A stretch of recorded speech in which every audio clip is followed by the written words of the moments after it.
on parle de l'Afrique francophone, Afrique anglophone, mais nous ne croyons pas à cette Afrique. Nous croyons parce que l'Afrique même, ce n'est pas le nom de ces continents. Ça aussi, c'était notre débat. Mais nous voulons dire ceci, que l'Africain souffre. Mais quelqu'un m'a demandé, non, pas quelqu'un, mon enfant, mon fils, mon premier-né m'a demandé, quand est-ce que l'Afrique était en paix et en joie? Je l'ai regardé, je lui ai dit que même votre préfet de l'école n'est pas à mesure de te répondre à cette question.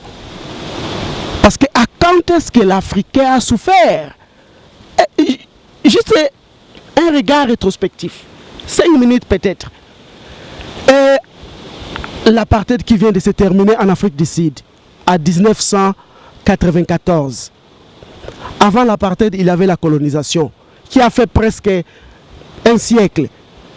Avant la colonisation, il y avait l'esclavagisme, qui a fait plus ou moins 500 ans, 5 siècles. Avant cet esclavagisme transatlantique, il y avait l'esclavagisme transsahérien, qui a duré plus que 1000 ans. On est dans quelle année maintenant? Imaginez un peu, going back. Donc vous allez voir que ça fait plus de 2000 ans l'Africain souffre.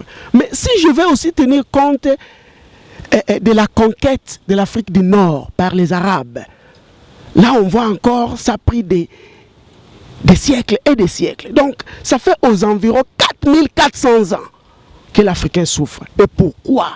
Et comment on va s'en sortir? Il y a un seul problème, maturité spirituelle.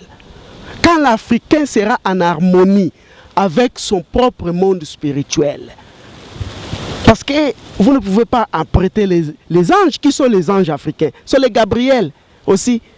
Mais les Gabriel, c'est en français aussi. C'est qui? Djibril. C'est quoi ça? Nos anges portent nos noms. Et ce sont eux qui nous ont révélé nos langues. Donc, comme je me suis présenté, mon nom est Bolombel Onsewale, on ne peut pas convertir ça, translate ça en français, en anglais, tout ça. Donc, ça n'a pas de sens en réalité. Donc, quand Noir aura sa maturité spirituelle, c'est ainsi que l'homme noir aura son indépendance politique. Vraie indépendance politique est basée sur la spiritualité. Parce que tous ces pays européens, asiatiques, ils ont des calendriers. Les calendriers sont tous spirituels, religieux. Alors, nous devons aussi voir le monde selon nous, pas selon les autres. Tout ce qu'il y a chez les autres, on en a aussi chez nous. On a des grands prophètes, d'ailleurs, pour votre information. Il n'y a pas de grands prophètes plus que les noirs. Tous les grands prophètes, même de l'histoire, étaient tous noirs. Et présentement, au Congo, nous osons croire, pas nous osons croire, mais nous affirmons que nous avons les plus grands prophètes de tout le temps.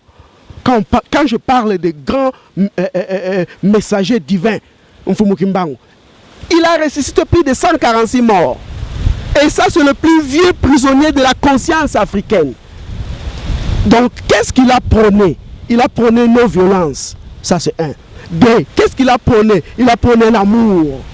3. Qu'est-ce qu'il a prôné? Il a prôné pourquoi pas que les Africains aient leur propre saint et divinité comme les autres peuples.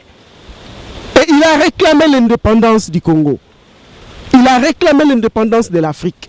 Et ça lui a coûté 30 ans. D'ailleurs, pas 30 ans, parce que 30 ans c'était après. Ça c'est par rapport au roi Albert.